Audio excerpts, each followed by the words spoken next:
Well, good morning, everyone. Thank you for joining us. Our focus this week is on Beacon Hill, where the State House is about to reopen to the public after nearly 2 years. We welcome the opportunity to catch you up on what's going on up there this morning with the President of the Senate, Senator Karen Spilka of Ashland. Madam President, good morning and welcome. Good morning, and thanking you for having me on today. Thank you. My pleasure. So the State House reopens Tuesday. Visitors have to show proof of vaccination and wear a mask. Similar policies have been in place in public venues like the Garden for nearly a year. What took the legislature so long to reopen? Well, I think that there were a lot of considerations. The State House is a place of work. We have a few hundred employees there. It's a very old building.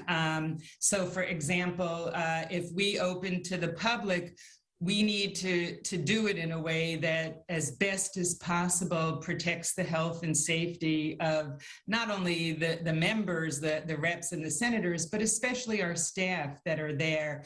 Our offices are old, they're small. We ended up upgrading the HVAC systems and other systems, physical changes in offices.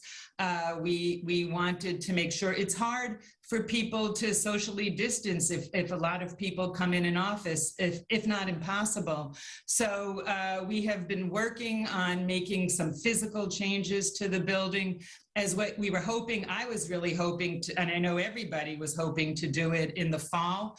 Unfortunately, Omicron hit, and that pushed it back. Again, I was hoping after New Year's, and that pushed it back. So we are doing it now, but we are doing it in ways that will hopefully ensure the health and safety of our employees. 50 people a day are still dying from COVID. Yeah, no, I understand that. It was suggested to me by a couple of people on Beacon Hill that during these last 2 years, it's been a time of protest. Protests surrounding the George Floyd murder, protests surrounding COVID policies, some of them kind of ugly, like what's been going on in front of Mayor Wu's house. Was a reluctance to have that land in people's laps a factor? Actually, no. I mean, it wasn't on my mind. It was more Omicron and COVID and the concern of members and staff. That's why we are opening to the public, but we are requiring vaccinations and masks. The speaker and I will evaluate this on a weekly basis since things are in a state of flux. But I think that we have opened up in a way to the public that we have never done before. We are live streaming sessions, both formal and informal. That has never happened. People can watch it live stream. It's the first time. We've streamed committee hearings and meetings, and the Senate has publicized its committee votes. People have participated. I've been told people from across the state, folks with disabilities that were never before able to participate, and we will continue that in the future. Well, speaking of the state of flux, just briefly before we take our break, we're also approaching the end of the statewide masking requirement for public school students and staff. Do you agree or disagree with the governor's decision to lift that as of February 28th?